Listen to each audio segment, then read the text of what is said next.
Hello बच्चों, चलिए शुरुआत करते हैं आज के पीरियड की। जैसे कि आप बोर्ड पे देख रहे हैं 11वीं क्लास का मैथमेटिक्स पढ़ाया जा रहा है एनसीईआरटी, और चैप्टर चल रहा था हमारा ट्रिग्नोमेट्रिक फंक्शंस। पहली क्लास इसकी हो चुकी थी और आज जो है दूसरी क्लास है, यानी कि दूसरा पीरियड ये स्टार्ट हो रहा है। तो पहली क्लास में हमने ट्रिग्नोमेट्रिक फंक्शन की स्टार्टिंग देखी थी और जो एक्सरसाइज 3.1 है, जो मेरे पास बुक है एनसीईआरटी की, उसमें 3.1 एक्सरसाइज है, वो चल रही थी और क्वेश्चन नंबर 2 तक हम आ गए थे। अब उससे आगे देखते हैं बेटा क्वेश्चन नंबर 3। तो क्वेश्चन नंबर 3 समझिएगा, अपनी बुक देखिएगा, अपनी बुक में सब लिखा है आपकी। बाकी मैं डिटेल बनाऊंगा हमेशा की तरह और क्वेश्चन सोल्व करूंगा। तो क्वेश्चन नंबर 3 काफी इंपोर्टेंट क्वेश्चन है, कई बार एग्जाम में आ चुका है और एनडीए के एग्जाम में भी आ चुका है, और एक बार नहीं 3 बार आ चुका है एनडीए में, और बहुत ही छोटा सा क्वेश्चन है। तो क्या है, a wheel makes 360 revolutions in 1 minute. अब जैसे मैं क्वेश्चन पढ़ रहा हूँ तो हो सकता है मेरी आवाज आपको क्लियर हो या ना हो, तो अपनी बुक जो है ओपन करके रखिए, वहां आप सुनते रहिए, यहाँ आप देखते रहिए, बिल्कुल बेस्ट कॉम्बिनेशन बनेगा जैसे पढ़ाई होती है।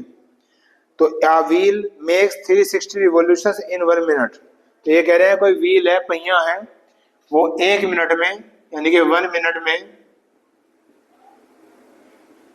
360 रिवॉल्यूशन करता है, 360 चक्कर लगाता है। तो हाउ मैनी रेडियंस, यानी कि थीटा पूछा है, एंगल निकालना है, वो भी रेडियंस में। How many radians does it turn in 1 second, और 1 सेकेंड में पूछा है। ये है हमारा क्वेश्चन, दोबारा सुन लीजिए फिर इसे सोल्व करते हैं। कह रहे हैं कि एक व्हील है, एक पहिया है, वो 1 मिनट में 360 चक्कर लगाता है, 360 रिवॉल्यूशन लेता है। तो बताइए कि 1 सेकंड में वो कितने रेडियन का एंगल बनाएगा। ये इसे हम सिंपल भाषा में ऐसे क्वेश्चन को समझ सकते हैं। तो चलिए शुरुआत करते हैं। शुरुआत ये करना है कि ये हम जानते हैं कि जो 1 रिवॉल्यूशन होता है, यानी कि 1 चक्कर होता है, उसमें 360 डिग्री का एंगल बनता है ना। भाई 1 चक्कर क्या हो गया, ये हो गया। तो ये चक्कर ये क्या है, 360 डिग्री है, नहीं है। तो 1 चक्कर में हमेशा 360 डिग्री का एंगल बनता है। अब यहाँ पे जो है 360 क्या लिख सकते हैं, 2 पाई लिख सकते हैं, क्योंकि पाई का मतलब 180 होता है, आप जानते हैं। तो 1 चक्कर में 1 रिवॉल्यूशन में तो इतना एंगल बन रहा है। तो रिवॉल्यूशन कितने थे, 360 रिवॉल्यूशन थे। तो 360 रिवॉल्यूशन में कितना होगा, ये हो जाएगा बेटा 2 पाई इंटू 360, इतना एंगल बन जाएगा। और ये है 1 मिनट का हिसाब किताब, क्योंकि 1 मिनट में 360 चक्कर लग रहे थे, तो आप इसे 1 मिनट में भी कह सकते हैं। तो यहाँ तक क्वेश्चन क्या हो गया हमारा कि 1 मिनट में जब वो पहिया 360 चक्कर लगाता है तो इतना एंगल बनता है, ये मतलब हुआ। और पूछा है हमसे कितना, 1 सेकंड का। तो 1 मिनट में होते हैं 60 सेकंड। तो 1 मिनट लिख लो या 60 सेकंड लिख लो, ये ऐसे ऐसे ऐसे लिख लो, 2 पाई इंटू 360। और जब यहाँ से 1 सेकंड का निकालोगे तो ये 1 सेकंड का पूछा है उसने, तो 2 पाई इंटू 360 अपॉन 60, 0 से 0 कैंसिल, 6 6 36 और 6 2 12 पाई।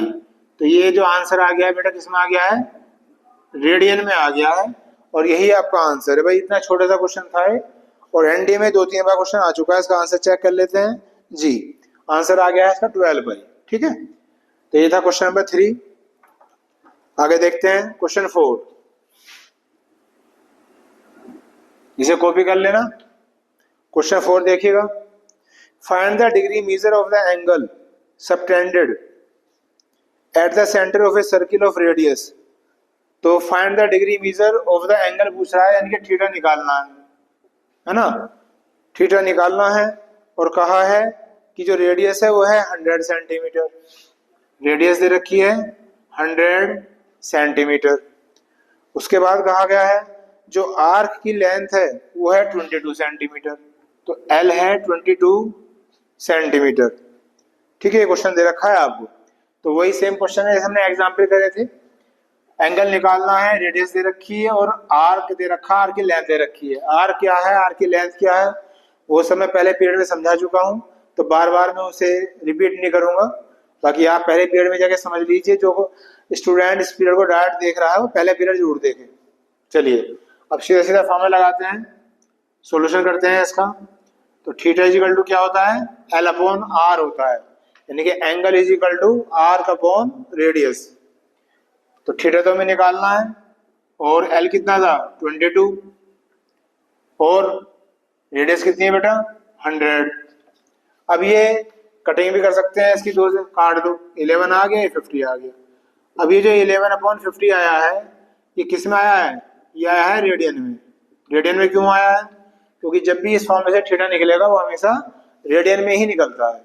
लेकिन आपसे जो पूछ रखा था किसमें, डिग्री में। क्वेश्चन के शुरू में लिख रखा है कि फाइंड द डिग्री मेजर, तो डिग्री में निकालना है। अब इसे डिग्री में चेंज करो, तो 11/50 ऐसे ही। और जब रेडियन से डिग्री बनाते हैं तो क्या करते हैं, 180/पाई से मल्टीप्लाई कर देते हैं। तो 180/पाई से मल्टीप्लाई कर दिया। अब ये सोल्व करते हैं, तो 11/50 इंटू 180, पाई की वैल्यू रख दी 22, 7 कहाँ पहुंच जाएगा, ऊपर पहुंच जाएगा। सोल्व करिए, 0 से 0 कैंसिल, 11 2 जा 22, 2 9 जा 18, तो 9 7 जा हो गया है 63, अपॉन में कितना आ गया 5। 63 को 5 से डिवाइड कर लीजिए, तो 5 1 जा 5, 1 बच गया, 5 2 जा 10, क्या आ गया 3। तो क्या लिखेंगे इसे, 12 होल नंबर 3/5, 12 होल नंबर 3/5, यहाँ तक आ गया। अभी किसे बन गया बच्चों, डिग्री में। तो छोड़ तो यहाँ भी सकते हैं, लेकिन आपको बताया गया था, या फिर दोबारा से बता रहा हूँ कि जब भी क्वेश्चन फ्रैक्शन में आ जाए तो डिग्री से मिनट भी बनाने पड़ते हैं, और मिनट से फिर सेकंड भी बनाने पड़ते हैं। तो जब हम इसे आगे करेंगे तो ये जो 12 है इसे तो आप डिग्री लिख लो ऐसे ही। ये जो 3/5 है ये क्या है, डिग्री है, बनाने क्या है मिनट, और 1 डिग्री में 60 मिनट होते हैं, तो 60 से इसकी मल्टीप्लाई कर दीजिए। ये क्या बन गया, मिनट। डैश का मतलब क्या है, मिनट। 5 से कट गया 12, तो ये आ गया है 12 डिग्री, 12 3 जा 36 मिनट। और ये हमारा पूरा परफेक्ट आंसर आ गया है। आंसर चेक कर लेते हैं, जी आंसर आ गया है 12 डिग्री 36 मिनट। इसे कॉपी करिए, फिर हम आगे करते हैं।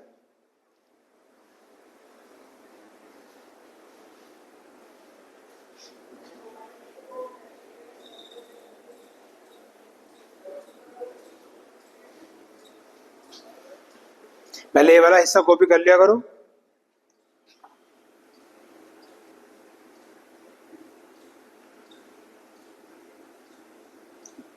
बाकी जिनका रह गया आराम से कॉपी कर लो, मैं अगला क्वेश्चन शुरू कर रहा हूँ। उसके बाद ये था आपका एक्सरसाइज का। एक्सरसाइज कौन सी बताई मैंने आपको, चल रही है 3.1, जो मेरे पास बुक है उसमें। बाकी कोई नई बुक आई हो आपके पास तो वही आगे पीछे क्वेश्चंस होंगे, ऐसा कुछ नहीं है। समझने पे ध्यान दो, क्या कंसेप्ट है, क्या उसका तरीका है, उसे समझने पे ध्यान दो। क्वेश्चन तो चाहे 4 ज्यादा हो चाहे 4 कम हो, एक्सरसाइज 3 हो या 5 हो, उससे कोई फर्क नहीं पड़ता। चाहे कितना भी सिलेबस चेंज हो जाए, कितना भी चेंज हो जाए, मैथमेटिक्स ही रहेगा। अगर वो आता है तो ठीक है, और नहीं आता है तो भी ठीक है। चलिए आगे शुरुआत करते हैं। Question number 5। इस चक्कर में मत रहा करो कि ये बुक पुरानी है नहीं है, चीजें आनी चाहिए। 5 है बेटा, in a circle of diameter 40 centimetre. कोई सर्किल है, इसका डायमीटर दे रखा है, इस बार डायमीटर दे रखा है 40 सेंटीमीटर। उसके बाद कहा है the length of A code, एक कोड दे रखी है वो है 20 सेंटीमीटर। अभी क्वेश्चन की डिटेल बना रहा हूं। Find the length of minor arc of the code. तो जो माइनर आर्क है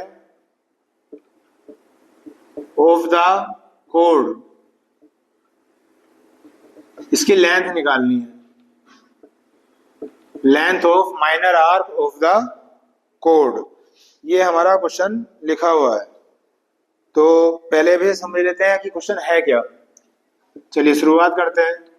कह रहे हैं एक सर्किल है, सर्किल बना लिया, ये क्या हो गया आपका सेंटर हो गया।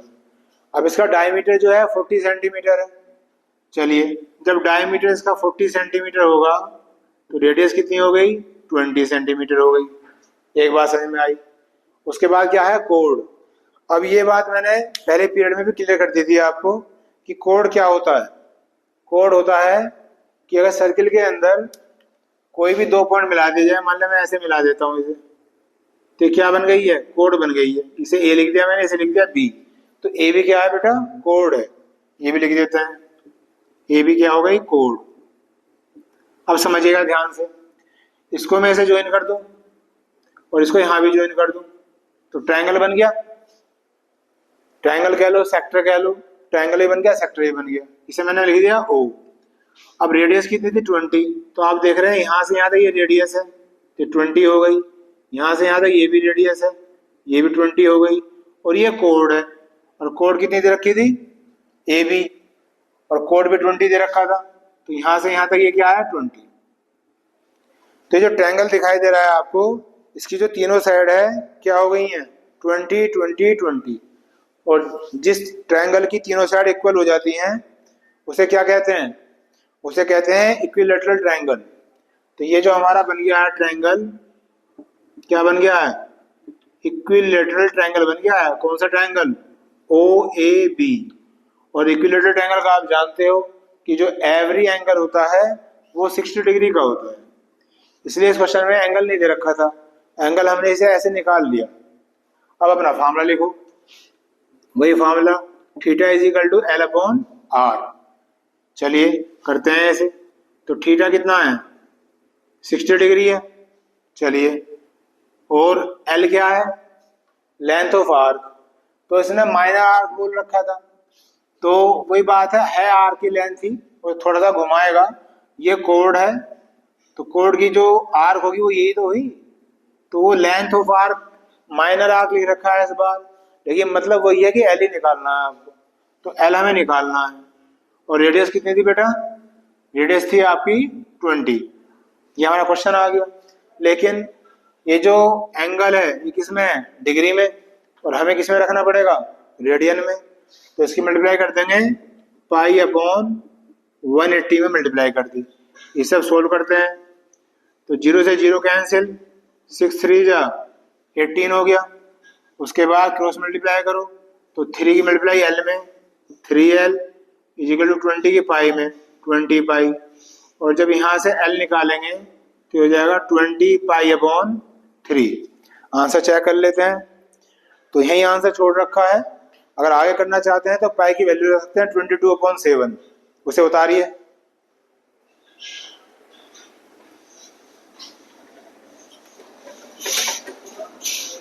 हाँ भाई, आवाज कम से कम।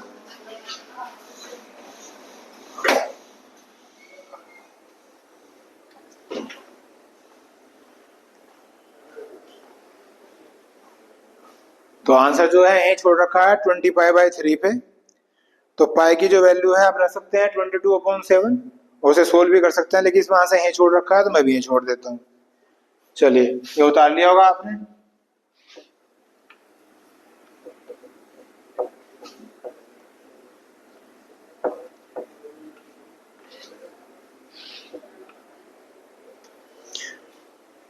आगे देखिएगा, क्वेश्चन नंबर 6। क्वेश्चन नंबर 6 में क्या कह रहे हैं, इफ इन 2 सर्किल्स, इस बार कह दिया है कि 2 सर्किल हैं, एक ये सर्किल है, एक ये सर्किल है, आपको समझाने के लिए।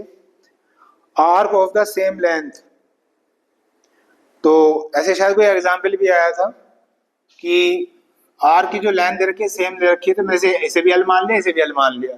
अगर डिफरेंट डिफरेंट होती तो मैं कोई L1 मान लेता है, कोई L2 मानता। इसमें सेम दे रखी है। फिर एंगल दे रखे हैं, इसका है 60 डिग्री, इसका है 75 डिग्री। यह है एंगल यानी कि थीटा। और रेडियस में रेशो निकालनी है, तो ये क्या था, थीटा था। और R1 रेशो R2 निकालना है, ये है मेरा क्वेश्चन। ऐसे ही सेम क्वेश्चन एक एग्जाम्पल में आया था जो हमने करा था, बाकी कर लेते हैं। तो 2 सर्किल हैं, 2 पर फॉर्मूला लगाओ। θ1 is equal to L upon R1, θ2 is equal to L upon R2। आप देख रहे हैं मैंने L को L ही रखा है, क्योंकि जो लेंथ है R की वो सेम है, तो L1 L2 नहीं लिया मैंने, सेम। बाकी अब डिवाइड कर देते हैं इन्हें, तो जब इन्हें डिवाइड करोगे हो गया θ1 upon θ2 is equal to L upon R1, तो ये उल्टा हो जाएगा, R2 अपॉन L, L से L कैंसिल हो गया। चलिए वैल्यू रखिए। थीटा क्या था, θ1 था आपका 60 डिग्री, और θ2 क्या था 75 डिग्री। इधर क्या बच गया, R2/R1। अब ये जो एंगल है किसमें, डिग्री में, अगर आप इनके रेडियन में बनाओगे तो π/180 ऊपर भी आएगा, π/180 नीचे भी आएगा, तो ये पूरा पूरा कट जाएगा, तो ये रह जाएगा। इसे सोल्व कर दो, 15 4 जा 60, 15 5 जा 75। तो ये जो रेशो निकली है R2/R1, और हमें निकालनी थी R1/R2। तो इसका ध्यान रखना है, R1 के सामने क्या है 5 और R2 के सामने क्या है 4। तो ये आंसर आ गया है 5/4। करिएगा कॉपी, उम्मीद है आपको समझ में आ रहा होगा।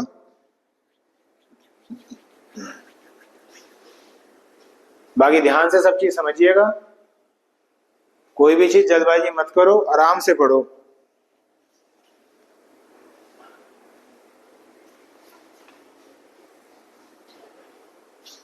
आगे देखिएगा,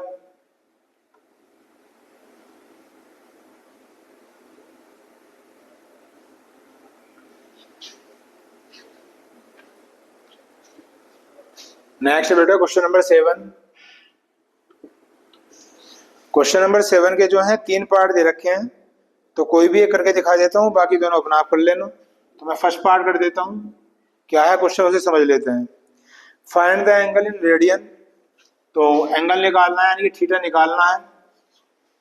चलिए, और which are pendulum swings if its length is this. तो पेंडुलम आप समझते होंगे, एक घड़ी होती है क्लॉक, उसमें इस तरह से पेंडुलम होता है और वो ऐसे ऐसे वाइब्रेट होता रहता है, ऐसे ऐसे ओसिलेट होता रहता है ना, इस तरह से, तो इसे पेंडुलम कहते हैं। तो कहा जा रहा है कि जो पेंडुलम की लेंथ है वो 75 सेंटीमीटर है। तो पेंडुलम यही तो हुआ ऐसे, तो जब आप देख रहे हैं इसकी लेंथ की क्या होगी, रेडियस ही होगी। तो जो पेंडुलम की लेंथ दे रखी है वो कुछ और नहीं है, वो रेडियस है। तो रेडियस दे रखी है आपको 75 सेंटीमीटर, ठीक। उसके बाद क्या कहा है, and the tip describes an arc of length, L दे रखा है 10 सेंटीमीटर। ये जो फर्स्ट पार्ट में लिख रखा है ना 10 सेंटीमीटर, ये आर्क की लेंथ है। तो वही क्वेश्चन हो गया ना आपका, बस लैंग्वेज चेंज कर रखी है। फिर formula theta is equal to L/R, theta निकालना है, एल कितना है 10, आर कितना है 75। अब ये आंसर किस में आएगा, डिग्री में आएगा या रेडियन में आएगा, बताओ किस में आएगा। ये आंसर आएगा रेडियन में। क्यों, क्योंकि इस फॉर्मूले से जब निकल के आता है रेडियन में निकल के आता है। इसी कटिंग कर लो, 5 2 जा 10, 5 1 जा 5, 5 5 जा 25, ये आ गया 2/15। और आंसर जो है यही छोड़ दिया है। क्यों छोड़ दिया है, क्योंकि रेडियन में ही पूछ रहा था, क्वेश्चन में लिखा हुआ है शुरू में ही find the angle in radian, इसलिए यही छोड़ दिया। तो 2/15 क्या आ गया, रेडियन आ गया। डिग्री में क्या था तो फिर से आगे निकालना पड़ता। तो ये हो गई हमारी एक्सरसाइज 3.1। अब इससे हम आगे की बात करेंगे। चैप्टर चल रहा है आपका ट्रिग्नोमेट्रिक फंक्शन, क्लास 11 NCERT। इसे आप कॉपी कर लो, बाकी मैं आगे देखता हूं क्या चीज है इसमें इम्पोर्टेंट। इम्पोर्टेंट ये है कि इसमें एक टेबल दे रखा है जो 10th क्लास में भी पढ़ाया गया होगा, जो क्वाड्रेंट रूल वगैरह होते हैं। तो क्वाड्रेंट रूल तो मुझे बताने ही पड़ेंगे, क्योंकि जो आगे क्वेश्चंस हैं वो उनमें वैल्यूज निकालनी पड़ेगी, भले ही आप पे आता हो या ना आता हो, क्योंकि हम 11th पढ़ रहे हैं तो मुझे तो पढ़ाना ही है और आपको पढ़ना भी है। तो पहले क्वाड्रेंट रूल समझते हैं क्या है।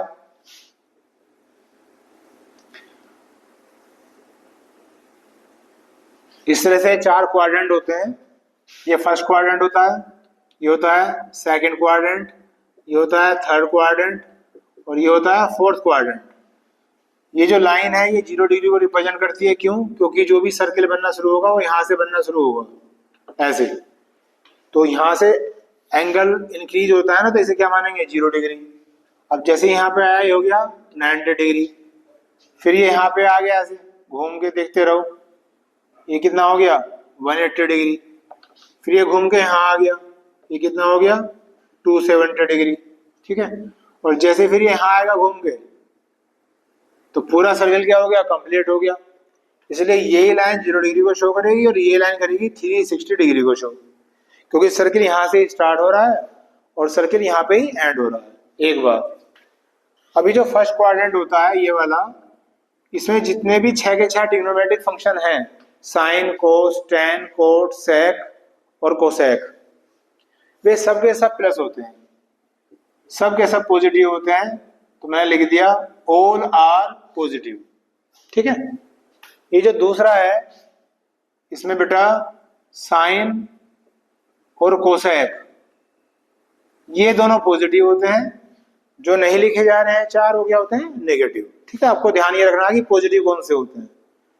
जैसे मैं हमेशा कहता हूँ ट्रिग्नोमेट्री जो है फॉर्मूले की है। अगर आपको हर चीज बहुत ही बारीकी से याद है, फॉर्मूला बहुत ही बारीकी से याद है, तो मुझे लगता है ट्रिग्नोमेट्री बहुत ही इजी हो जाएगी आपके लिए। और जिन स्टूडेंट्स को ट्रिग्नोमेट्री बहुत मुश्किल लगती है, तो उसकी वजह ही यही है कि फॉर्मूले हमें याद नहीं रहते, और अगर रहते भी हैं तो हम उसकी इतनी प्रैक्टिस नहीं कर पाते कि जब उसकी हमें जरूरत पड़े वो एकदम से रिकॉल हो जाए। तो माइंड में बस ऐसा रहता है कि भाई कुछ था, कुछ साइन का था या कोस का था या टेन का था या कोट का था, उसी आईडी के साथ साथ हम अपना काम करते रहते हैं। और जब तक आईडी के साथ काम होता रहेगा, कोई भी सब्जेक्ट हो, ट्रिग्नोमेट्री हो, इंग्लिश हो या कोई भी हो, आपके अंदर कॉन्फिडेंस बनने का ही नहीं है, आपका माइंड जवाब देने का ही नहीं है कि हाँ मेरे अंदर कॉन्फिडेंस है। तो सबसे पहले तो मुझे लगता है कि जो फॉर्मूले हैं ना, उन्हें हमें इतनी प्रैक्टिस करनी चाहिए, इतनी बार लिख लिख के देखना चाहिए कि हम उनमें इतना कंफर्टेबल हो जाएं कि किताब आप एक तरफ रख दो, और ट्रिग्नोमेट्री के 50 फॉर्मूले भी है ना, तो 50 के 50 फॉर्मूले में इस तरह से लिख दूंगा और एक भी गलती नहीं निकलनेगी। इवन माइनस का प्लस नहीं मिलने लगा, नंबर तो चेंज अलग बात है। तो ऐसा अगर आप करेंगे तो मुझे लगता है कि आपके अंदर बहुत जबरदस्त कॉन्फिडेंस आएगा, और फिर गलती ना होने की तो गुंजाइश ही खत्म हो जाएगी, सब काम आपके बहुत बढ़िया होंगे, बिल्कुल सही होंगे। तो पहले मेरी ये एडवाइस मान के चलो और इस काम को आज से अभी से करना शुरू कर दो। ठीक है, बाकी बातें सब बाद में है, कोर्स क्या है, सिलेबस क्या है, एनडीए क्या है, सीडीएस क्या है, वो सब बाद की बात है। चलिए कम टू द पॉइंट। तो साइन और कोसेक होते हैं पॉजिटिव। अब यहाँ आ जाओ, थर्ड क्वाड्रेंट में टेन और कोट ये दोनों फंक्शन पॉजिटिव होते हैं, बाकी के सब नेगेटिव होते हैं। अब यहां आ जाओ, सेक और कोस ये पॉजिटिव होते हैं, बाकी के 4 नेगेटिव होते हैं। तो आप देख भी रहे होगे 6 फंक्शन होते हैं, 2 यहां आ गए, 2 यहां आ गए, 2 यहां आ गए, 6 के 6 फंक्शन हो गए। तो ध्यान ये रखना है कौन सा फंक्शन कौन से क्वाड्रेंट में पॉजिटिव है और क्या नेगेटिव है। तो ये हमने समझ लिया। उसके बाद बुक्स में लिखा होता है कि भैया इसे प्लस करो, इसे माइनस करो, फिर ऐसे फंक्शन चेंज होगा, उसे छोड़ो, आप जो मैं समझा रहा हूं उसे देखो। 90 और 270 के साथ जो फंक्शन है वो हो जाएगा चेंज, और 180 और 360 के साथ चेंज नहीं होगा। अब क्या चेंज कह रहा हूं मैं, उसे यहां लिख देता हूं। साइन तो हो जाएगा कोस में चेंज, और कोस हो जाएगा साइन में, टेन हो जाएगा कोट में, कोट हो जाएगा टेन में, सेक हो जाएगा कोसेक में, और कोसेक हो जाएगा सेक में। ठीक है, तो ये आप याद करके चले। बाकी आप कितना ही बड़ा फंक्शन हो उसे चेंज करके आप अपनी वैल्यू निकाल लोगे। जो आपके एनसीईआरटी बुक में टेबल वगैरह दिए होते हैं कि भैया कोस एन पाई प्लस थीटा, कोस एन पाई माइनस थीटा, कोस, अब एन की वैल्यू रखेंगे 2 पाई प्लस थीटा, कोस 3 पाई माइनस थीटा। तो जो स्टूडेंट फ्रेशर होते हैं वो सोचते हैं कि ये भी याद करने पड़ेंगे, तो वे फॉर्मूले है ही नहीं, वो सब इसी से हो जाएगा, सिर्फ इन 2-4 लाइन से। और अभी मैं करके भी दिखाऊंगा आपको, बाकी से कॉपी करो आप पहले, ताकि मैं इसे रब कर दूं, फिर मैं आगे पढ़ाऊंगा आपको।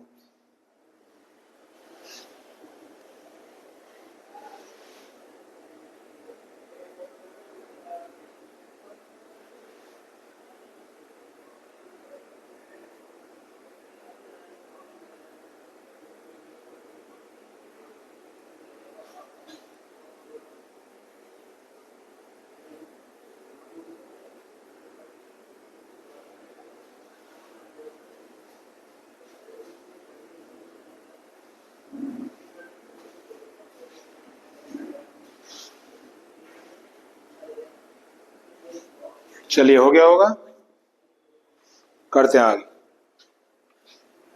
ये सब उतार लेना।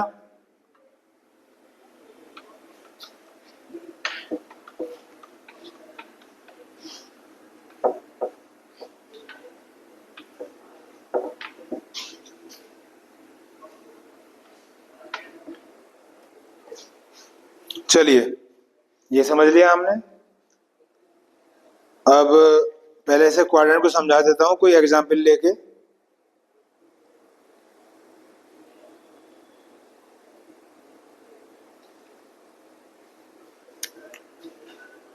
पहले क्वाड्रेंट ही समझा रहा हूं आपको कि कैसे यूज होगा ये। मान लिया क्वेश्चन है, ये एग्जाम्पल 9 भी दे रखा है आपकी बुक में, ठीक है। तो एग्जाम्पल 9 भी है, या इसे समझाने के लिए मैं एग्जाम्पल भी ले रहा हूँ। ये है कोस -1710 डिग्री, 1710 डिग्री, और ये कहा है कि इसकी वैल्यू निकालनी है। तो काफी बड़ा से डिजिट दे रखी है।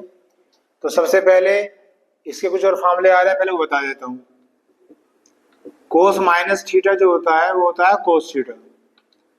ऐसे ही जो सेक माइनस थीटा होता है वो होता है sec theta. Sine minus theta होता है minus sine theta. Tan minus theta होता है minus tan theta. Cot minus theta होता है माइनस कोट थीटा। एक फंक्शन और रह गया, कौन सा रह गया? कोसेक रह गया। कोसेक माइनस थीटा होता है माइनस कोसेक थीटा। ये 6 फार्मूले और याद रखें। ये फार्मूले कब लगने हैं? जब आपका थीटा के साथ ये पहले माइनस हो। इसमें लगा ना कोस माइनस थीटा, तो कोस माइनस थीटा जब इस फॉर्मेट में क्वेश्चन हो तो आप देख रहे हो कोस और सेक के साथ तो माइनस हट जाता है, ये भी पॉजिटिव है, ये भी पॉजिटिव है। बाकी की जो 4 हैं इनमें माइनस आ जाता है पहले। तो ये भी फार्मूले हैं, इन्हें भी लिख के याद रखना है। फॉर्मूले आते रहेंगे, समझाता रहूंगा, करता रहूंगा। तो अगर मैं इस क्वेश्चन को करना शुरू करता हूं, तो जैसे मैंने देखा कोस माइनस थीटा है, तो कोस माइनस थीटा क्या हो जाएगा बेटा? कोस थीटा हो जाएगा। तो माइनस तो हमारा हट गया, तो यहाँ लिख दो कोस 1710 डिग्री। आप 11th में हो अभी, तो जो भी आप रूल लगाओ ना उसे आप ऐसे लिख के दिखाओ, ताकि जो चेक कर रहा है उसे ये आइडिया हो जाए कि भाई आप किस प्रॉपर्टी से कर रहे हो। पता चला कि उसे आइडिया नहीं हुआ और पता नहीं वो क्या समझ गया और फिर उसने आपका क्वेश्चन कर दिया गलत, तो पहले उसे दिखा दो। अब ये हमारा क्वेश्चन आ गया है ये। अब क्या करते हैं, 360 की मल्टीप्लाई करके, क्योंकि 360 का एक राउंड होता है, इसके पास तक पहुंचना है। तो अगर मैं 360 की मल्टीप्लाई 4 में करके देखूं तो ये आ रहा है 1440, ठीक है। अगर मैं 360 की मल्टीप्लाई 5 में करके देखूं तो ये आ रहा है 1800। अब आप देख रहे हो कि 1800 तो हो गया ज्यादा, ठीक है, और ये है कम। तो आप इससे भी कर सकते हो, इससे भी कर सकते हो, मर्जी है आपकी, किसी से भी कर सकते हो। ऐसा कुछ नहीं कि इसी से करेंगे। तो मैं इससे कर रहा हूँ, क्योंकि इससे छोटा बैठेगा, तो मैं इसे कैसे लिख रहा हूँ? मैं इसे लिख रहा हूँ, देखिए 5 × 360, क्योंकि 5 से मल्टीप्लाई करी ना मैंने, तो 5 का मतलब क्या हो गया? 360 का एक राउंड होता है, तो 5 से मल्टीप्लाई करिए, 5 राउंड हो गए इस तरह से क्वाड्रेंट के अंदर। अब हम कहाँ पहुंच गए? 1800 है पहुंच गए, और जाना था 1710 में 1710 पे। तो कितना ज्यादा आ गए? 90 ज्यादा आ गए। तो वो 90 माइनस कर लो यहाँ से। तो ये वैल्यू और ये वैल्यू सेम ही तो होगी जब आप सोल्व करोगे। तो ये ऐसा क्यों लिखा मैंने? क्योंकि मैंने अभी जो बताया था 90, 180, 270 और 360, इनसे तो क्वाड्रेंट बनते हैं। तो इन चारों में से कोई भी एक वैल्यू यहाँ लानी जरूरी होती है। उसके बाद स्टेप बाय स्टेप बता रहा हूँ, बहुत आराम से, डार्ट भी हो सकता है वरना। 360 के साथ कोई भी नंबर लिख रहा हो, 4, 5 से कुछ भी लिख रहा हो, इसे छोड़ दो, इसी कोई जरूरत नहीं है। अब रह गया है 360 माइनस 90, ये क्वेश्चन रह गया है। अब जो मैंने अभी रूल्स लिखे थे थोड़ी देर पहले, तो मैंने वहां लिखा था कि 360 के साथ चेंज नहीं होता, अगर याद हो आपको। अभी लिखा था जस्ट 2-3 मिनट पहले कि 90 और 270 के साथ तो चेंज होता है, और 180 और 360 के साथ चेंज नहीं होता। तो 360 के साथ फंक्शन चेंज नहीं होगा, यानी कि कोस ही आ जाएगा, ये चेंज नहीं हुआ। और 90 ऐसे लिख लो, इसका काम खत्म, ठीक है। अब ये देखना है ये कौन से क्वाड्रेंट में है, क्वाड्रेंट बनाओ फिर। 360 होती है ये, और 360 में कुछ माइनस हो रहा है, तो यहाँ आ गए ना आप। कौन से क्वाड्रेंट में आ गए? 4th क्वाड्रेंट में।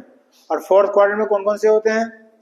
प्लस के होते हैं, सेक और कोस, सेक और कोस। और ये भी क्या है? कोस ही है, इसलिए पॉजिटिव रहेगा। और cos 90 की वैल्यू क्या होती है 0। ये आ गया हमारा आंसर। तो इस तरह से हम आंसर निकाल सकते हैं। समझ में आ गया होगा? करिए कॉपी।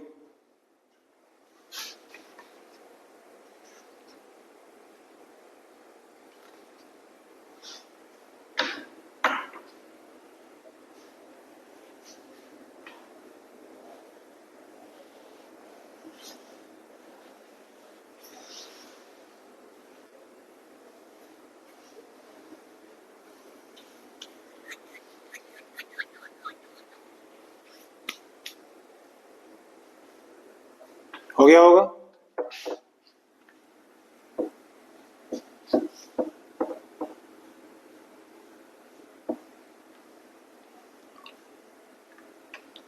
अब एक इनकी जो टेबल होता है वैल्यू का वो बना लेते हैं। 0 डिग्री, 30 डिग्री, ये 10th में भी कर रखा है आपने, 45 डिग्री, 60 डिग्री, 90 डिग्री। फिर पहले क्या आएगा साइन, फिर कोस, फिर टेन, कोट, सेक और कोसेक। ठीक है, चलिए। साइन 0 0 होता है, साइन 30 होता है 1/2, साइन 45 होता है 1/√2, साइन 60 होता है √3/2, साइन 90 होता है 1। ठीक, जब कोस लिखेंगे तो इसे उल्टा लिख देते हैं, यानी कि 1 यहाँ पे आ गया, √3/2 आ गया, 1/√2 ऐसे ही रहा, ये इधर आ गया और ये 0 इधर आ गया। अब क्या बनाना है, tan। तो जब tan बनाओगे तो tan थीटा का फार्मूला क्या होता है, ये होता है sin theta upon cos theta. ये फार्मूला होता है, बेसिक सा फार्मूला है। यानी कि अगर हम sin को cos से डिवाइड कर देंगे तो tan आ जाएगा, तो sin को cos से डिवाइड करो, तो 0 को जब 1 से डिवाइड करो क्या आएगा, 0 आएगा। यहाँ भी कंफ्यूजन रहता है स्टूडेंट को, क्या रहता है देखो, अगर हम 0 को 1 से डिवाइड करेंगे तो क्या आएगा 0, अगर हम 1 को 0 से डिवाइड करेंगे तो आ जाएगा इनफाइनाइट। अगर ऊपर 0 है तो आंसर भी 0 है, और नीचे 0 है तो क्या है, इनफाइनाइट है। कैसे, याद रखो। अब tan निकालना है तो इसको इससे डिवाइड करें, 2 से 2 कट गया, 1/√3 आ गया। ये तो पूरा ही कट गया तो 1 आ गया, ये 2 से 2 कट गया, √3 आ गया। अब हमें क्या करना है, यहाँ पे 1 को 0 से डिवाइड करना है ना, तो देखो क्या आएगा, इनफाइनाइट। ठीक, अब जब कोड लिखेंगे तो इसे उल्टा लिख देंगे, ये इनफाइनाइट आ गया, √3 आ गया, ये 1 ऐसे ही रहा, 1/√3 यहाँ आ गया और ये आ गई 0। उसके बाद आ गया सेक। तो सेक का फॉर्मूला क्या पढ़ रखा है, सेक थीटा होता है 1/cos थीटा। यानी कि अगर हम कोस का उल्टा कर देते हैं तो सेक आ जाता है, तो कोस की वैल्यू उल्टी कर दो फटाफट, तो 1 का उल्टा तो 1 ही होगा, या कुछ और होगा बताओ। चेक करते हैं कैसे, रटना तो कुछ है ही नहीं ना, कैसे करेंगे। अगर मैं आपसे ये कहूँ कि 2 का उल्टा लिख दो, 2 का रेसिप्रोकल लिख दो, कैसे लिखोगे, 1/2 लिखो। तो जिस नंबर का हमें उल्टा करना होता है वो नीचे आ जाता है ना, तो 1 का उल्टा क्या हो गया, 1/1, ये नीचे आ गया, तो 1/1 तो 1 तो 1 ही है। मैं ये सब चीज़ इसलिए बता पाता हूँ क्योंकि मतलब मेरे पास सामने स्टूडेंट्स की प्रॉब्लम आती रहती है, कहाँ अटकेगा कैसे अटकेगा, तो सब पहले से ही थोड़ा सा पता रहता है, आइडिया रहता है। जिसे क्लियर है बहुत बढ़िया बात है, बाकी जिसे क्लियर नहीं है उसका ध्यान करो। तो भाई ये आ गया, अब इसका उल्टा कर दो, इसका कोस का उल्टा कर रहे हैं ना, तो 2/√3 आ गया, इसका उल्टा करो √2 आ गया, इसका उल्टा करो 2 आ गया, 0 का उल्टा होता है फिर इनफाइनाइट। अब कोसेक है फिर उल्टा लिख दो, ये इनफाइनाइट आ गया, यहाँ क्या आ गया 2, ये है √2, ये है 2/√3 और ये है 1। तो ये आपका 0 से लेकर 90 तक टेबल आ गया, जो हमने 10th में भी सीखा था और दोबारा से मैंने रिवाइज कर दिया। अब एक काम करते हैं, जो 3 फंक्शन है लिख तो हम सबकी भी सकते हैं, बाकी इस 3 फंक्शन की आगे की वैल्यू लिख लेते हैं, ताकि जब कभी हमें जरूरत पड़े तो हम उसे डायरेक्ट इस्तेमाल कर रहे हैं, बार बार हमें निकालना ना पड़े। आगे की कैसे, 90 के बाद लिख लेते हैं 180, फिर लिख लेते हैं 270, फिर लिख लेते हैं 360। याद कर लोगे तो अच्छा है, याद ना भी करोगे तो भी कोई दिक्कत नहीं है, क्योंकि सब वैल्यू क्वाड्रेंट के रूल से निकल जाएगी। चलिए क्या है, अब 1 के बाद ये आता है 0, ये आएगा -1 और फिर 0। अब ये 0 है, यहाँ आएगा -1, यहाँ आएगा 0 और ये 1। फिर 10 है, 10 की लाइन कौन सी है, ये वाली, ये आएगा इनफाइनाइट है ना ये, तो ये आएगा 0 फिर इनफाइनाइट फिर 0। तो डायरेक्ट वैल्यू रख के चले आप, ठीक है बेटा। चेक कर लेते हैं 1 0 -1 0, कहीं गलती ना हो जाए कुछ। 0 -1 0 1 और इनफाइनाइट 0 इनफाइनाइट 0, सही है। तो देखो ऑल्टरनेट चल रहा है ना, 1 के बाद 0 फिर 1 0, भी माइनस मत देखो, 1 0 1 0 0 1 0 1 और फिर माइनस आएगा, पहले माइनस लगा देना, इनफाइनाइट 0 इनफाइनाइट 0। तो जब कोई आपसे पूछेगा ना कि साइन 360 की वैल्यू बताओ, तो साइन 360 क्या हो गया, सीधा 0। कि साइन 270 बताओ, क्या हो गया, -1। कि cos 180 बताओ, -1। तो ये टेबल अपने दिमाग में होना चाहिए ना। अगर आप हर चीज को लिख लिख के करोगे तो क्या होगा, कुछ भी नहीं होगा। स्पीड से काम करने हैं सारे, तो स्पीड से तो तभी होंगे जब दिमाग में चीजें होंगी। अब हर चीज लिख लिख के करोगे तो कैसे काम चलेगा। करो कॉपी से, चलते हैं आगे। फिर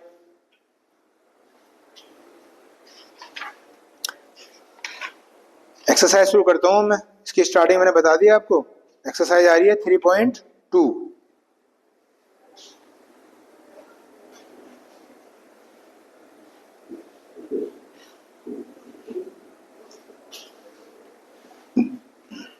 हो गया होगा, चलिए।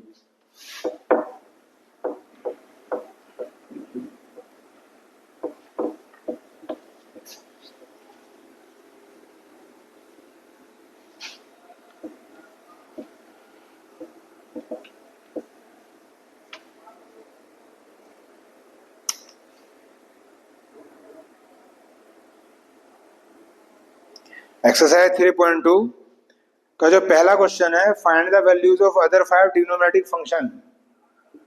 मतलब एक फंक्शन दे रखा है ट्रिग्नोमेट्री का, और जो 5 बच गए, ये कह रहा है उनकी वैल्यू निकालो सभी की। तो पहला क्वेश्चन क्या है देखते हैं। पहले में दे रखा है cos x की वैल्यू दे रखी है -1/2,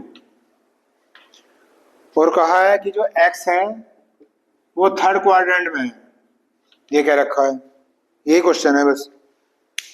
cos x की वैल्यू दे रखी है -1/2, x क्या रखा है, थर्ड क्वाड्रेंट में है, और जो cos से अलग जो 5 ट्रिग्नोमेट्रिक फंक्शन बच गए उनकी वैल्यू निकालो। तो शुरुआत करते हैं। इन क्वेश्चन को हम दो तरीके से कर सकते हैं। एक तो पाइथागोरस थ्योरम पढ़ी होगी आपने 10th क्लास में, जहां साइड वगैरह निकाल लेते हैं, उससे हो जाएगा। ये क्वेश्चन 10th में भी है। और दूसरा फॉर्मूले से हो जाएंगे सीधे। जैसे कोस का उल्टा क्या होता है, सेक होता है। फिर सेक स्क्वायर थीटा क्या होता है, 1 + tan स्क्वायर थीटा, तो वहां से tan निकल जाएगा। फिर कोस से हम साइन निकाल सकते हैं, sine square x plus cos square equal to क्या होता है 1, वहां से साइन आ जाएगा। तो सब फॉर्मूले आपस में इस्तेमाल करके भी सारे ट्रिग्नोमेट्रिक फंक्शन निकल जाएंगे, या फिर आप साइड से निकाल लो, ठीक है। बाकी पहले मैं साइड से निकाल देता हूँ, क्योंकि आपके बुक में भी जो एग्जाम्पल वगैरह हैं वो भी सब साइड से समझा रखे हैं। चलिए कोशिश करते हैं। तो एक ट्रायंगल बना लिया, उसके बाद एक आपको याद कराई जाती है लाइन, क्या है वो, पंडित बद्रीनाथ प्रसाद हर हर बोले। ऐसे याद करने की तो कोई जरूरत है नहीं इसे, बाकी बना रखी है लाइन, चलती आ रही है शुरू से। तो P का मतलब क्या है, परपेंडिकुलर है, B का मतलब क्या है, बेस है, और S का मतलब क्या है, हाइपोटेनस है। तो ये तो आप जानते ही हो कि जहां 90 का एंगल होता है, इसके सामने वाली साइड हमेशा क्या होती है, हाइपोटेनस होती है। और जो एंगल दिया होता है, मान लिया अगर ये एंगल दे रखा है तो ये हो जाएगी परपेंडिकुलर, ये हो जाएगा बेस। अगर ये एंगल दिया होता है तो ये परपेंडिकुलर हो जाता है, ये बेस। तो जो एंगल दिया होता है उसके सामने वाली साइड होती है परपेंडिकुलर। फिलहाल मैंने इसके समझाने के लिए बना लिया। चलिए अभी ये क्या है, P/H किसका फॉर्मूला बन जाएगा, साइन का, यानी कि परपेंडिकुलर अपॉन हाइपोटेनस। ये क्या हो जाएगा बेटा, कोस B/H। सब जानते हो तुम, ये मैं तो रिवीजन करवा रहा हूँ, अभी सब 10th में पढ़ चुके हो। 10th क्या है, P/B, tan थीटा। अब साइन का उल्टा क्या होता है? कोसेक। कोस का उल्टा क्या होता है? सेक। और tan का उल्टा क्या होता है? कोट। तो जब नीचे से बोलोगे जैसे हाइपोटेनस अपॉन परपेंडिकुलर तो कोसेक बन जाएगा। तो ये आप सबको याद है। तो जब इसने यहाँ पे कोसेक्स दे रखा था कि कोसेक्स इज इक्वल टू -1/2, तो कोसेक्स का फॉर्मूला क्या है? b upon h। तो ये हो गया b और ये हो गया h। ठीक है, अभी थोड़ी देर के लिए माइनस छोड़ देते हैं। क्यों? अभी हम साइड लेके चल रहे हैं। तो साइड तो जब हम स्क्वायर करेंगे ना, कहाँ पे करेंगे स्क्वायर? पाइथागोरस थ्योरम में रख के। तो कोई नेगेटिव होगा भी तो भी पॉजिटिव हो जाएगा। तो इसे भी आप छोड़ ही दो माइनस को। तो भाई ये ध्यान रखो कि भाई बेस तो क्या है? 1 है, यानी कि बेस तो हो गया है आपका 1। और हाइपोटेनस कितना है? 2 है। और ये हाइपोटेनस हो गया बेटा आपका 2। अब पाइथागोरस थ्योरम लगा लो। हाइपोटेनस का स्क्वायर, परपेंडिकुलर स्क्वायर और बेस का स्क्वायर। कुछ भी अभी मैं डायरेक्ट नहीं कर रहा हूँ, सब चीज आराम से समझा रहा हूँ क्योंकि स्टार्टिंग है अभी। फिर धीरे धीरे चीजें आ जाएंगी आपको तो शॉर्ट होनी शुरू हो जाएंगी। परपेंडिकुलर निकालना है। बेस कितना था? 1। तो 2 का स्क्वायर 4, 1 का स्क्वायर 1, 4 में से बन गया 3 आ गया। तो परपेंडिकुलर कितना आ गया? √3 आ गया। ये नहीं था, निकाल लिया क्या? √3। अब फंक्शन निकालने शुरू करो, शुरू से शुरू हो जाओ। साइन एक्स निकालेंगे पहले। तो साइन एक्स का फॉर्मूला क्या है? p अपॉन h, यानी कि परपेंडिकुलर अपॉन हाइपोटेनस। तो परपेंडिकुलर है √3 और ये है 2, तो ये आ गया है √3/2। ठीक है जी, आगे चलो। साइन के बाद क्या लिखता हूं मैं? कोस लिखता हूं, लेकिन कोस तो दे ही रखा था। चलो लिख लेते हैं। कोसेस क्या था? -1/2। मैं लिख देता हूँ ये गिवन है। चलिए आगे। अब क्या निकालना है? tan x। तो tan का फॉर्मूला क्या है? p upon b। p कितना था? √3। b कितना है? 1। तो √3 अपॉन 1 तो क्या हो गया? √3 हो गया। चलो आगे। अब निकालते हैं कोटेक्स। तो कोटेक्स वैसे भी tan x का उल्टा होता है, ऐसा कर लो। तो √3 का क्या हो जाएगा? 1 अपॉन √3 आ जाएगा, चाहे साइड से कर लो, कैसे कर लो। अब क्या है? sec x। sec x जो है cos x का उल्टा होता है। तो -1/2 का उल्टा क्या हो जाएगा? -2। अब ऐसे साइड से कर लो या वैसे कर लो तो आंसर तो सेम ही आना है ना। चलिए अब क्या बचा? कोसेक x बच गया। ये होता है साइन का उल्टा, तो इसका उल्टा कर दो। हो गया यहाँ तक? चलो हो गया। आगे सारे फंक्शन आ गए, लेकिन अभी एक चीज रह गई। सोचो क्या चीज रह गई? जवाब तैयार रखो।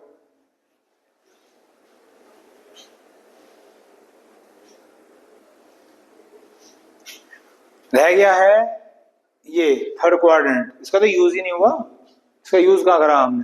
तो ये बेवजह थोड़ी दे रखा था। अब थर्ड क्वाड्रेंट भी समझाया था थोड़ी देर पहले कि वहां कौन कौन से पॉजिटिव होते हैं। तो थर्ड क्वाड्रेंट में टैन और कोट ये होते हैं पॉजिटिव, बाकी सब होते हैं नेगेटिव।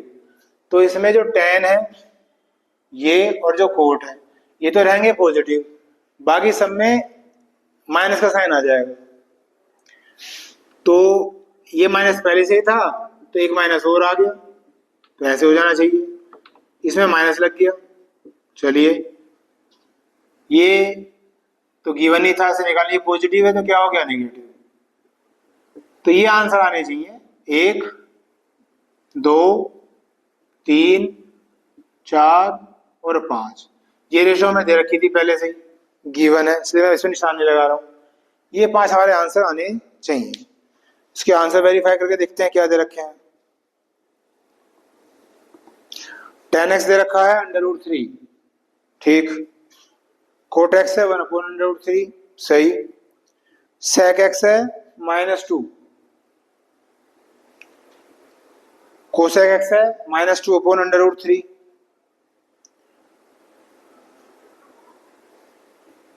और ये हो गया आपका कोसेक्स हो गया। और क्या है आपका? कोसेक्स तो दे रखा था। तो यहाँ पे इसने यही छोड़ रखे हैं। ये मतलब मैंने जो साइन चेंज करे हैं ये नहीं करे, तो मुझसे ही गलती हुई है शायद। क्योंकि थर्ड क्वाड्रेंट में जो हम कह रहे हैं, क्या कह रहे हैं कि भाई tan और cot पॉजिटिव होते हैं और बाकी सब क्या होते हैं, माइनस। तो tan और cot तो पॉजिटिव हो गए, बाकी सब माइनस हो गए, लेकिन जब मैंने माइनस एक और लगा दिया तो ये फंक्शन क्या हो गया बेटा, पॉजिटिव हो गया, और रहना क्या चाहिए, नेगेटिव। तो इसलिए साइन चेंज नहीं होने की। उसे देखते हुए हमें बस ये ध्यान रखना है कि हमारा कौन सा फंक्शन चेंज है, कौन सा पॉजिटिव है, कौन सा नेगेटिव है। तो ये ऐसे था, ये ऐसे था, और ये भी, ये पॉजिटिव है, पॉजिटिव ही रहेगा। ये आपका क्या था, नेगेटिव। और जो कोसेक एक्स था ये क्या था आपका, पॉजिटिव ही था। एक बार दोबारा चेक करता हूं।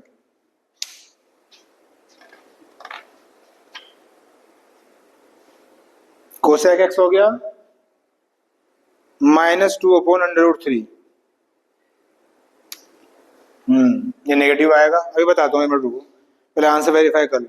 सेक एक्स है -2, कोट एक्स है 1/√3, tan एक्स है √3, और कोस एक्स तो दे रखा था,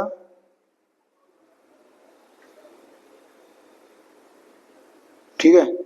साइन एक्स कहाँ लिख रखा है, एक मिनट रुकिए बेटा।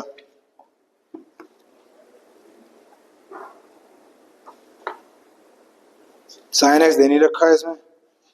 साइन एक्स है -√3/2, कोसेक एक्स है -2/√3, सेक एक्स है -2, tan एक्स है √3, कोट एक्स है 1/√3।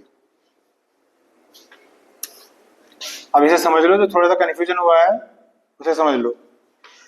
थर्ड क्वाड्रेंट दे रखा था, बस इतना सा ध्यान रखना है कि थर्ड क्वाड्रेंट में tan और कोट पॉजिटिव होते हैं, तो tan और कोट रख रहे हैं पॉजिटिव, बाकी सारे नेगेटिव आने चाहिए।